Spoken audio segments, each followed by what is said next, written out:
This is Measure of an Episode, as you well know, where it is our continuing mission to explore what makes Star Trek proper Star Trek and not just quality or mediocre or bad TV. And the criteria by which we judge Jump right in these there. episodes. Number one, does it have a solid expression of science fiction throughout the episode? Number two, does it have a reasonable expression of morality? And number three, still don't know. Still don't know. We might be getting closer to one. We just had a brief conversation before we started recording that might lead to one. We'll see what happens in the next few episodes. But we still need your help. So if you have an idea, please let us know. Send us an email. Yeah. TheMeasureOfAnEpisode@gmail.com. Oh, are you done? Can we move on now? I know. That email took forever. Joking is over. It's only going to be serious from here on out. And in today's episode, we watched Business as Usual, which is what episode something of season something of Deep Space Nine? Deep Space Nine, season 5, episode 18. That's right. Business as usual. Yeah. Where Quark is given a business proposition that could pay all of his debts within a month, but it comes at a high price. What? You're the only one who knows that's not like word for word. Already, yeah. So that's the thing is already we were disparaging this episode by summing up the blurb about the thing. Let me read the full blurb. Let me read it. Quark's cousin, because there's so much information that we get that is untrue. Quark's cousin, already untrue. It was his second cousin. Very clear in the episode. Quark's cousin arrives at the station and offers a piece of his weapon-selling business. All right, so that's true. Which would pay off all of Quark's debts? I just pronounced the B. Debts within a month. And his widths, too. And his lengths. But they never say month. I feel like time is never part of that. I don't know where. I guess the person who only watches the cold open once again strikes again. Oh, the B plot. Oh. It's so great. It's like we're only getting the O'Brien B plots. It's like they got kids. Have a baby trouble. that doesn't sleep. He cries too much. Nobody ever. That's brand new. It's comedy. Well, it's not even comedy gold. Like it's just a rich mine to. It's comedy latinum. Huh? Oh, nice. Huh? Yeah. Nice. Okay, so it starts out once again in this episode. Quark and Dax are having a banal interaction of some kind. Yep, because that's all that happens at the station is banal interactions. Right. And so he's worried. They set up that he's lost all of his money, that he's a ruined man. And then his cousin comes in magically, seemingly on cue. Yeah, that was like, well, okay. So I wonder if, no, never mind. I was going to say, I wonder if like his cousin was like aware of the situation. And so he got there. But I feel also as though Quark got that information as it was happening. Because didn't he say something like that? That's what I felt. Yeah. I felt, I mean, I was thinking, oh, maybe the cousin caused these issues. Right. That would be impossible based on what he says in the episode. Yeah. But yeah, so it is. I mean, I think the cousin read the script to the episode and knew that he needed to come in at that moment. Right. It was definitely TV timing, like how people are standing by the door when you knock on it. Right. Exactly. Yeah. Yeah. So the one thing that happens that was getting more and more uncomfortable with this whole Ferengi ear thing is an extension of their penis because the cousin comes in and starts touching Dax in a sexual way and then rubbing his own. He's like jerking off while touching Dax. Oh, totally. Yep. I saw that. And then, and I was like, oh, God. And he's like a clothed female. What do we have here? So I was like, wait a minute. So are Ferengi, is it sort of reversed where a clothed female is more sexy than a naked female? Well, I think so. I mean, but that's also a human characteristic as well. Like if I had to choose between a nude female and a scantily clad female, I will. The scantily clad female is more enticing because there's a sense of mystery. Granted, but Dax was in a full like zero skin showing uniform, right.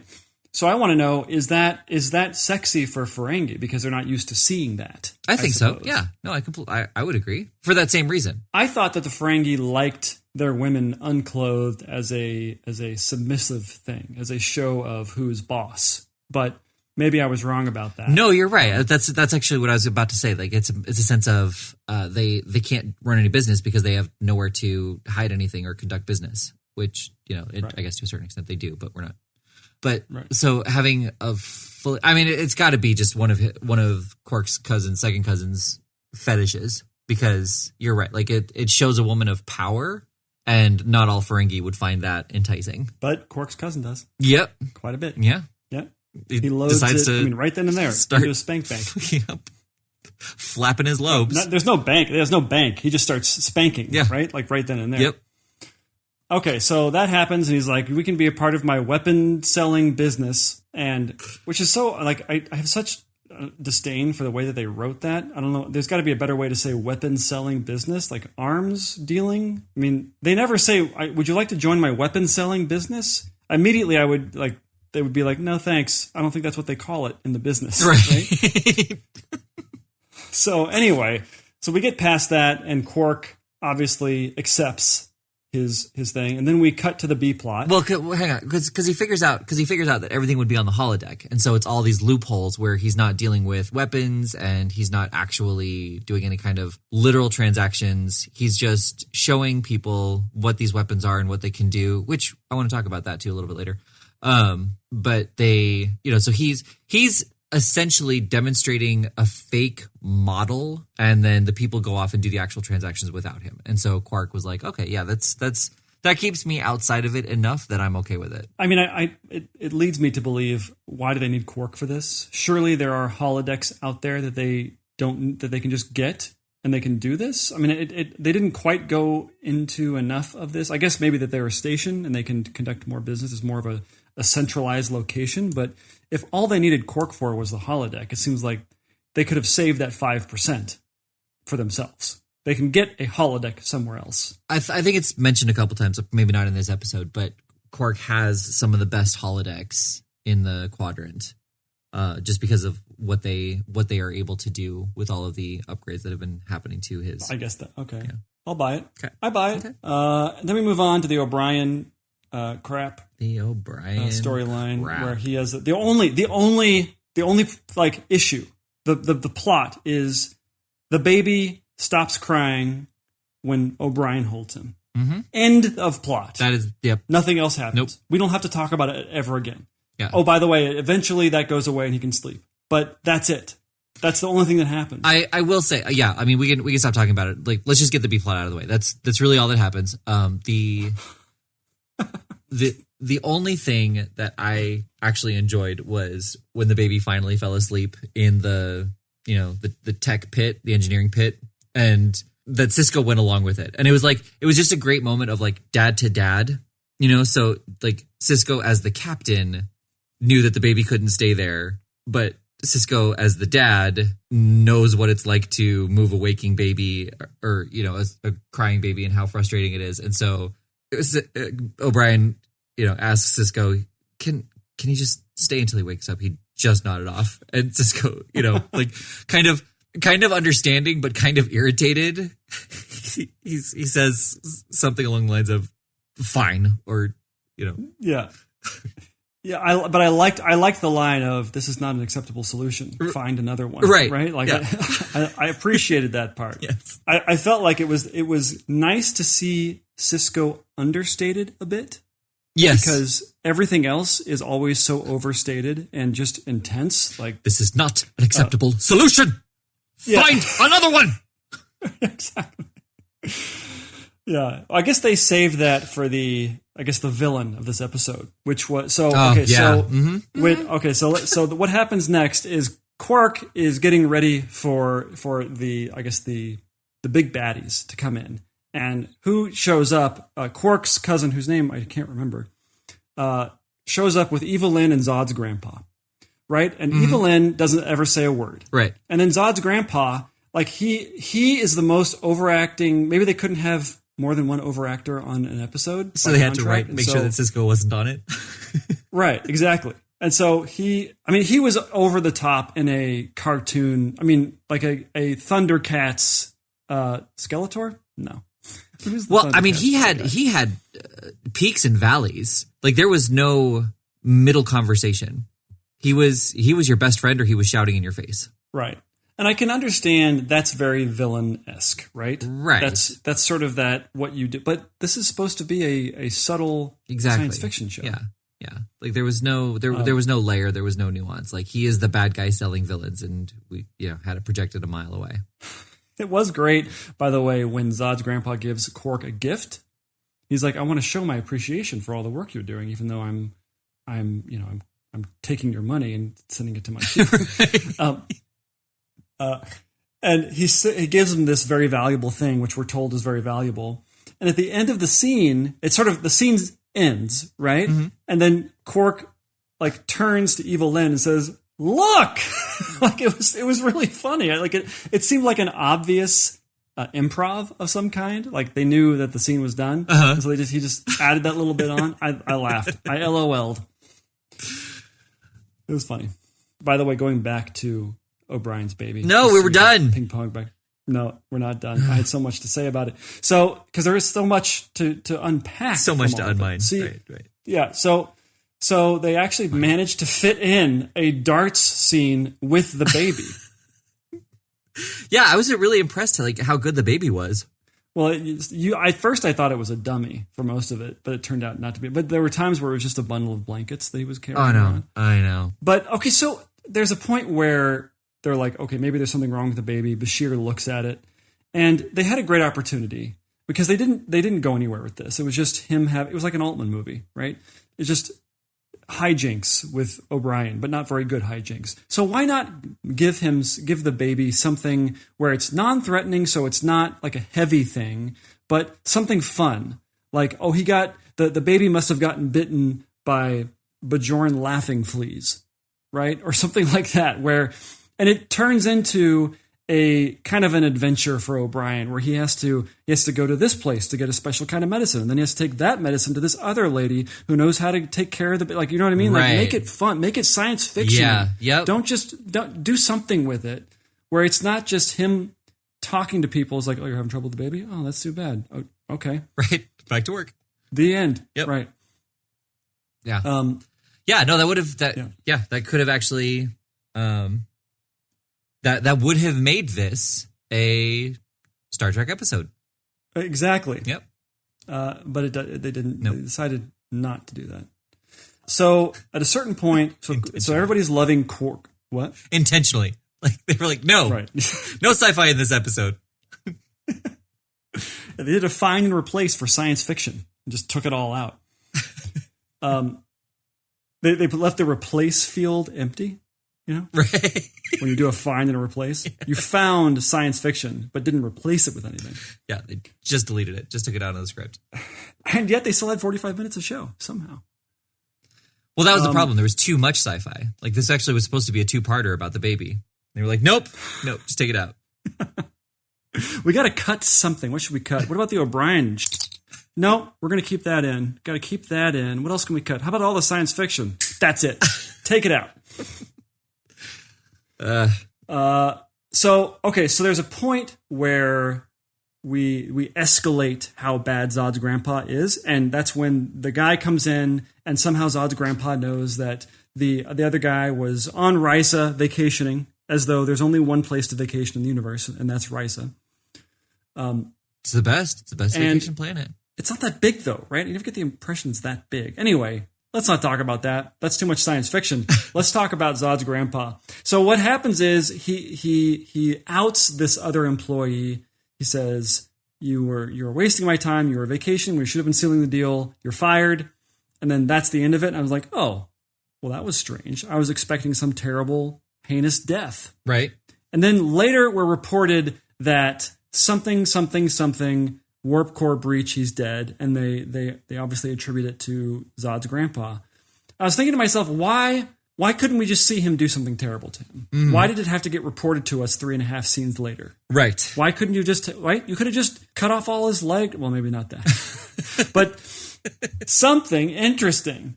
Yeah, no, I agree. Yeah, and I thought it was kind of very neutering to not have him do anything. You know, I was like, so that's the big threat, is that you're no longer part of the family. Like that's nothing. Right. And then only 2 weeks severance, and then you're gone. Right. Get out of my sight, right? Yeah.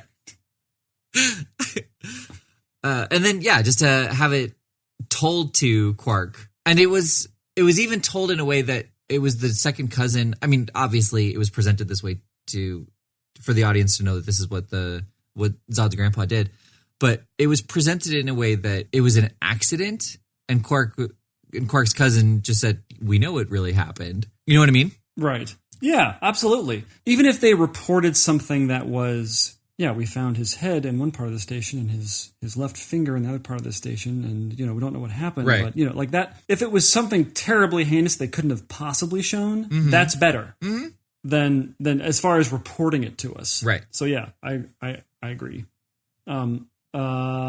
So then we have our turning moment in the episode where Quark et al., Zod's grandpa, they have dinner they have a Sith Lord comes, and they want to sell weapons to a Sith Lord who looks like the bad guy in Bill and Ted's Bogus Journey, right? Oh, yeah. And so at this point, he's like, I want to kill 20 million people. And Quark has a crisis of conscience. Father. Red leather, yellow leather. So he has this dream where his guilt is manifesting. But I was wondering, because his dream looks a lot like the prophetic visions that Sisko has when he's visited by the prophets, where it's sort of a hazy, dreamlike station. Yep. So I was wondering, are those the prophets? Yeah. Well, they are. Well, I don't know. But that's actually what I thought too. It doesn't. There was nothing in the trivia that talked about it. It just said that Quark had a dream where all of his crewmates were dead. But there was nothing that was talking about how it was the prophets trying to influence Quark in any way. Wait, so there was no answer? No, there wasn't anything about it. Yep. So the interesting part is not interesting, is what you're telling me. But the only thing I found interesting in this whole episode is actually not interesting. That's what you're telling me. Right. So the prophetic vision was just a dream. Yep. And just a dream. Yeah. Okay, great. Just making sure. Just making sure. I should be thoroughly disappointed by this episode. Yeah. And so Quark. Well, I mean, to be fair, fault. Zod's grandpa called him Quoke so many times. I know that it was his accent, but there were Quoke. Well, yeah, I heard Quoke almost every time he said it. Yeah, and I couldn't tell, is he actually British or is he doing a British accent? Right. I thought maybe that could be the case because it was a little over the top. Mm-hmm. But I guess we'll never know. Yeah. That would be interesting too, right? Mm-hmm. Oh. That would be another interesting. Well, I mean, I guess, but that would be like a behind the scenes interesting, not like, oh, that makes the episode so much better. Well, I'm grasping at straws to do that, I guess, Okay, so Quark plots against Zod's grandpa. And there's a point where he sort of is in cahoots with his second cousin. And he's like, okay, I'll go this way, you go that way. And then they do a handshake, right? They do is that a Ferengi handshake? Or is that like a Quark handshake? Or a Quark cousin handshake that they've had since they were kids? Right, that's how I took it. Okay. Cousins no, that's not how I took it at all. I think that it was just I took it as kind of a Ferengi handshake, you can trust me and here's the handshake to prove it type thing. Oh, okay. Still not interesting, but I just was curious, right. if maybe you had seen a Ferengi do that wasn't Quark. I have not. But speaking of which, there was a lot of the Ferengi wrist greet in this. Dax did it to Quark did it to his cousin. It was shown so many times. That's true. It's almost like they're doubling down on that, right? In a way. It's going to pay off at some point. Never does. Well, I hope so. Not in this episode. I doubt it ever does. We'll follow one way to find out. Is do a find and replace for Quark. I guess we wouldn't replace anything. We just find it. Yeah, just see how many times it comes up. So there's a point where he the culmination of Quark's plan is where they all are led into the thing, and they start the both bad guys are led into the thing, and they start shooting at each other, and it creates this mad dash of security to go to the engineering bay 5. Well, I remember it's 5. I don't know. but you can look it up. Right? Yeah. It's good job. And the thing I did notice is they overdubbed Odo, but he's not in the scene where they rush to Engineering Bay 5 because they didn't want to pay him for that day just to run by the screen.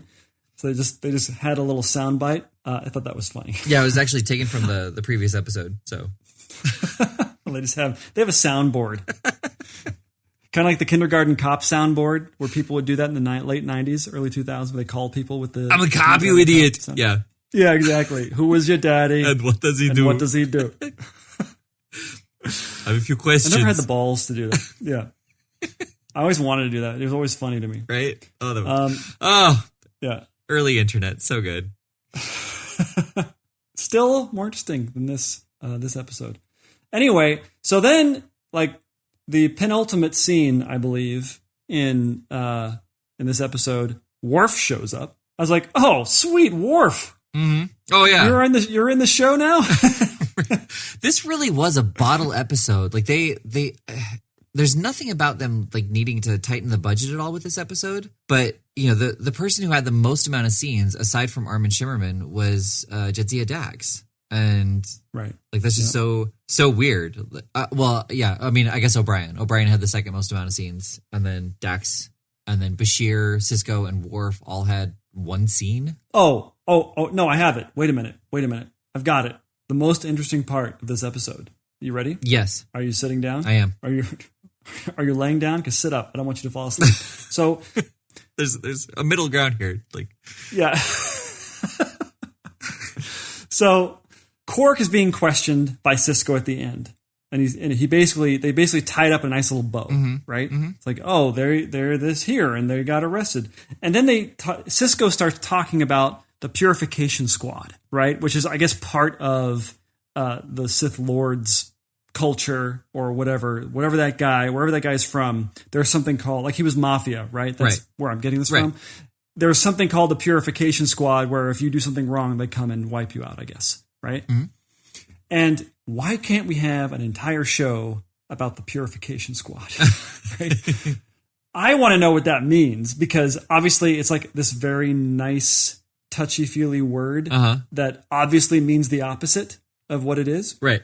And I want to see a show dedicated to that. It could just be an episode, right? Just an episode. Yeah. That would be fine. Yeah. I mean, I feel like they kind of get into that with like Section 31, but yeah, pretty sure this is the only time we ever hear of the Purification Squad. Right. Yeah. And that's the last time. Yeah. Too. Because like, oh, interesting. Well, it slipped by the find and replace, but we caught it early. And so, you know, we're not going to talk about it again. Right. So then we learn that Quark's penance is he has to pay for all the damage done to Engineering Bay 5. And immediately I was like, wait a minute. It costs money to repair Federation stuff? I mean, all of a sudden, the whole economics of Star Trek was thrown into flux. Right. Because the whole point is that they don't have money. And I understand it's not a Federation station, but they're occupying it. Right? Right. So when Sisko breaks something, it doesn't come out of his paycheck. He has none. So what happens? Is the Federation actually have money that they use to pay for stuff, even though they don't use money? Where did this come from? Or was it just he knows that Quark trades in money, and so therefore it would be an adequate penance for him to spend it? Well, I think it's a little bit of both. Yeah. So it was kind of, Sisko may have given a more arbitrary number just because that's kind of what Quark deals with and what Quark understands. But the Federation also, I feel like it doesn't deal with currency internally. Like but it has money, right? Like they have worth. Like they must trade, and they must have to, kind of like our CIA, right? They have money for spending on outside, not on internally, but outside in other countries wherever they are, so they can get business done. Right. Right. Yeah. Like it's same thing must be. Yeah. Like if you're part of the Federation, you don't get paid, but you have all of your resources provided to you. And, you know, and then globally outside of the Federation, there are still transactions, but people are no longer working to live. Right. You know, they're working to. Right. Yeah. Yeah. They have. It's almost like, I would guess it's almost a universal base income society where either or it's a almost like utopian communism where you work because it betters society and you get what you need and you have extra money to get the things that you want. And I guess that you're also afforded the opportunity to pick what you want to do to contribute to society, where that is non-existent or less existent now, where you can there are enough people and there's enough automation where you don't have to be a janitor, right? Right. You can do, or unless you want to be, Yeah. If you want to be a janitor, you can. But I'm assuming that most of our endeavors are personal, and in some way they contribute toward the society, and by choice, like you said. But they must have money because it costs money. Like the universe is not without currency, obviously. Right. Well, yeah. So they must have currency to be able to interact with the universe, especially with the new planets that are being brought into the Federation. Like, there's no way that those planets, it's highly unlikely that those planets would be without a currency before that point. And the Federation, they dip their toe in espionage, right? And espionage is a lake on Ryza. And it's always very nice and so, but you always want to check before you get in. It's just like an instinct. You don't want to get into a super cold. Right. No, they are. Or you're wondering, like, how far is it going to take this? Yeah, I mean, I was just going to agree until you stop. So the Federation goes every weekend. Yeah. They dip their toe in, even though it's 72 degrees at all points. Anyway, they are in espionage, and part of espionage is money. You got to pay off people to get information. Yeah. You got to trade information with money. Am I hitting this home? They must have money. Yeah. So I mean, Cisco's line isn't out of left field, but it just, because up until this point, the Federation hasn't really discussed currency before, like discussing repairs or anything. It just seemed a little strange, but I think that was just kind of money talks with Quark. And so he was telling him numbers that Quark would understand. Okay. So the last scene, thank God, in this episode.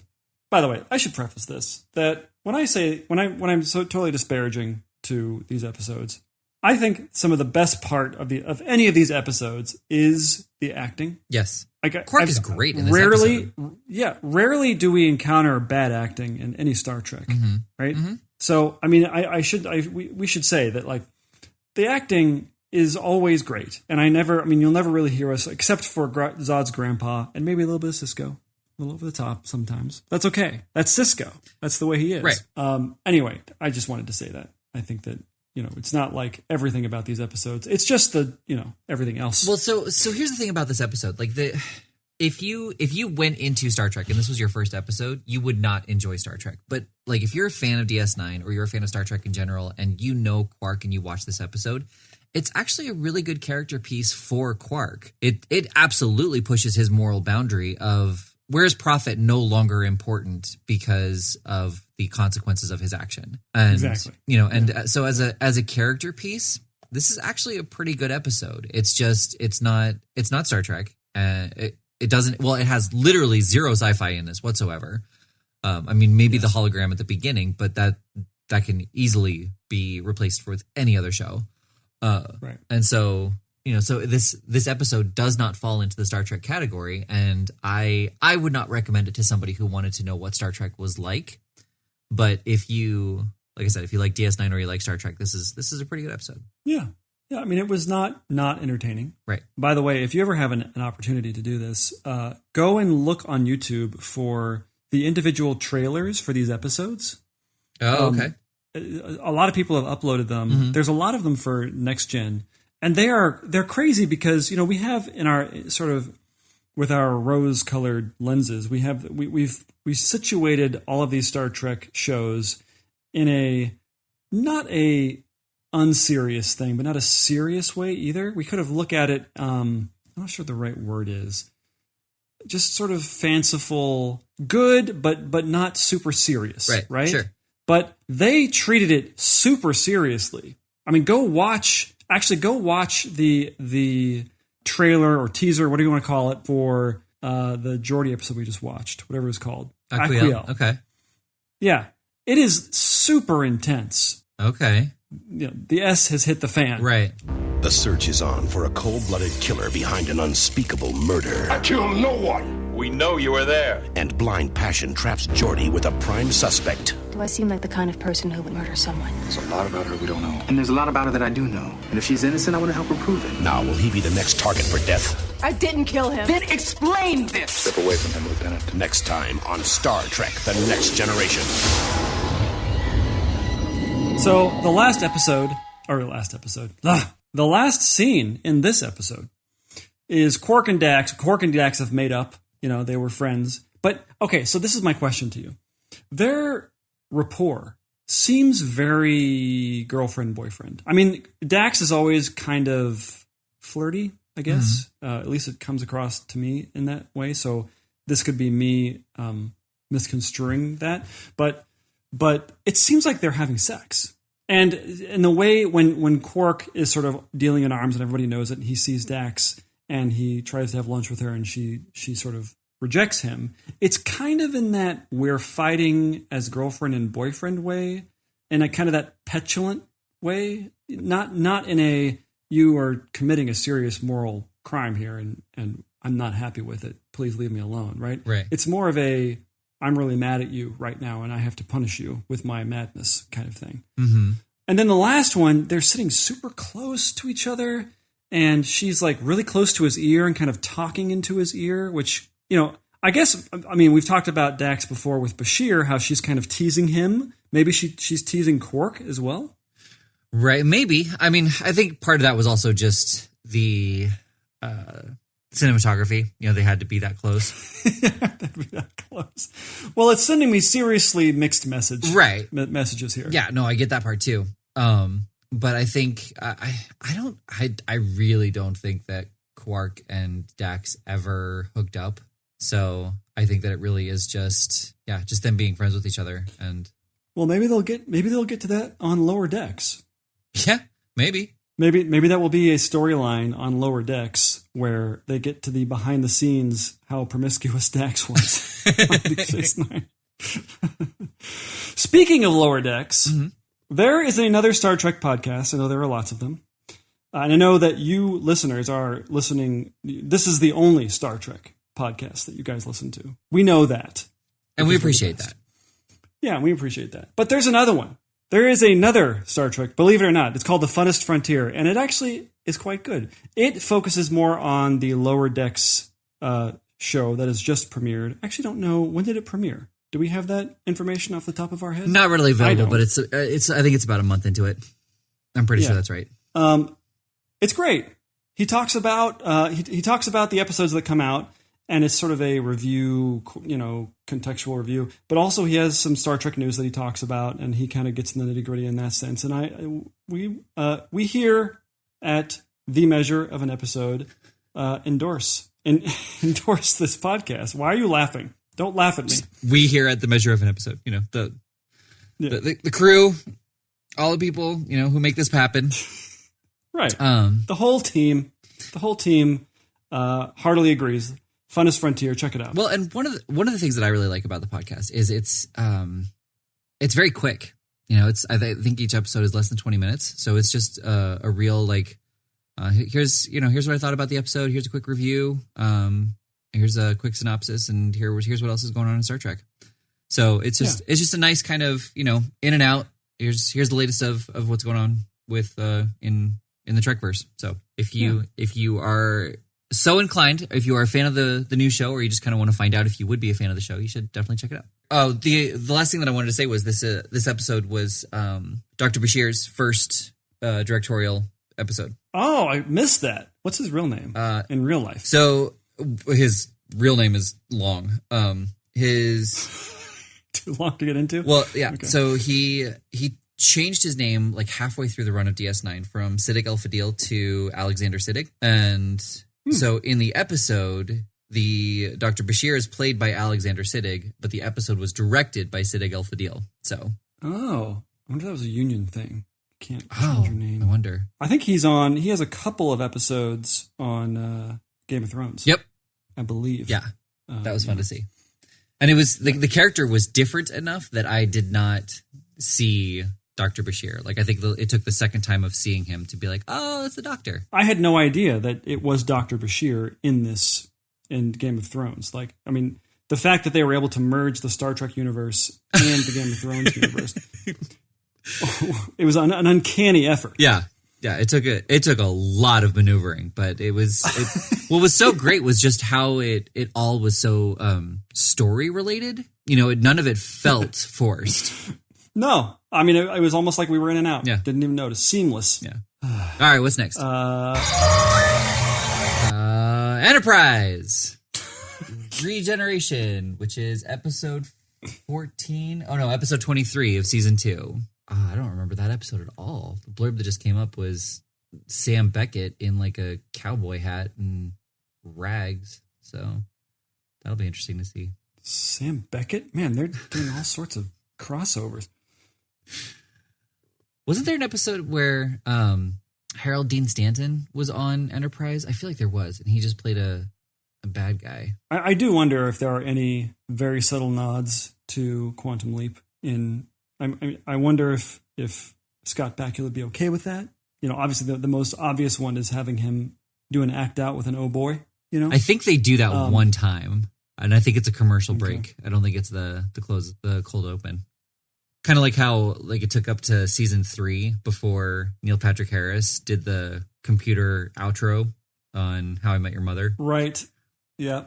Yeah. Well, and I think it was very quick. It was fairly quick on Castle with Nathan Fillion before it was like a Halloween episode where he dressed up as a space cowboy. Uh-huh. Yeah, I rewatch that from time to time. I don't know why. Like, I'm sure if I were to rewatch Firefly at this point, it would not hold up. But I just have this golden gilded. I don't know how to put it about Firefly. Like, it's just this. Maybe it's the same way you feel about Can't Hardly Wait. It's just like. I probably could have it on in the background all the time, but I don't want to like wear that tape out in my brain. Sure. Right. I want every time I watch it, I want there to be something that I catch. I want it to be new. I don't want it to be something that I overdo. Right. And so I don't watch it that often, but I still like the potential of me watching it is so always like, oh man, I could watch it right now if I wanted to. Mm-hmm. But I'm not. So the third movie that I didn't mention earlier, and if our listeners want to hear what the first movie was that was mentioned in our discussion before we started recording, you can find it in the Patreon, and you're welcome to sign up to hear how that conversation went. But the third movie that I can have on in the background, and I actually will probably get sucked into it every time it's on, is Equilibrium with Christian Bale and Omar Epps, I think. Is that the Matrix sort of, not ripoff, but homage to Matrix? So it's kind of, it comes across that way on the cover, but it's very Fahrenheit 451. And it has a martial arts style called Gun Kata, which is just so ridiculous, but it's so great. It's set like 40 I don't know. It's set in the future, and it's set in the future far enough that they were able to watch shootouts and just war videos and all that sort of thing. Not movies, but actual real events. And they realized that there more often than not there are specific places where bullets are shot. And so they developed this martial arts where if you use it in battle, you drop the likelihood of you being hit by 97%. So you're essentially bulletproof if you go into battle wearing or learning this martial arts. And you could have this movie on at any given time? Yeah, because the battles in it are just they're filmed so great. And what is it about this? Do you think that this movie is in the same way of Can't Hardly Wait? It is it's a scenario that you could have had you talked to the right girl. No, I think it's a movie where I like the acting, and the action scenes are just so much fun. So, all right. So the blurb for Regeneration, episode 23 of season 2 of Enterprise, is Borg casualties from a century earlier are reanimated by a research team. The Enterprise is ordered to intercept them before they can escape. I think I have a friend who acted in this episode. Oh, yeah? I don't know. Yeah, but I think I have to look if this is the right one. Right. Yeah. So That's even more exciting news for our listeners, that I have a friend in this episode. Well, hey, if that's true, maybe we can bring him on and he can share some insight on the episode. Oh, we're not doing that. No, that's actually a good idea. No, maybe we could do that. He could provide. That's not a bad idea. Oh, we're not doing that. We're doing that. Well, I have to shoot down all of your ideas as a knee jerk. Just, Yeah, no, that's a terrible idea. They're... but what if we bring him on and he? Yeah, I just had this great idea. So cool. All right, well, let's go watch it. All right.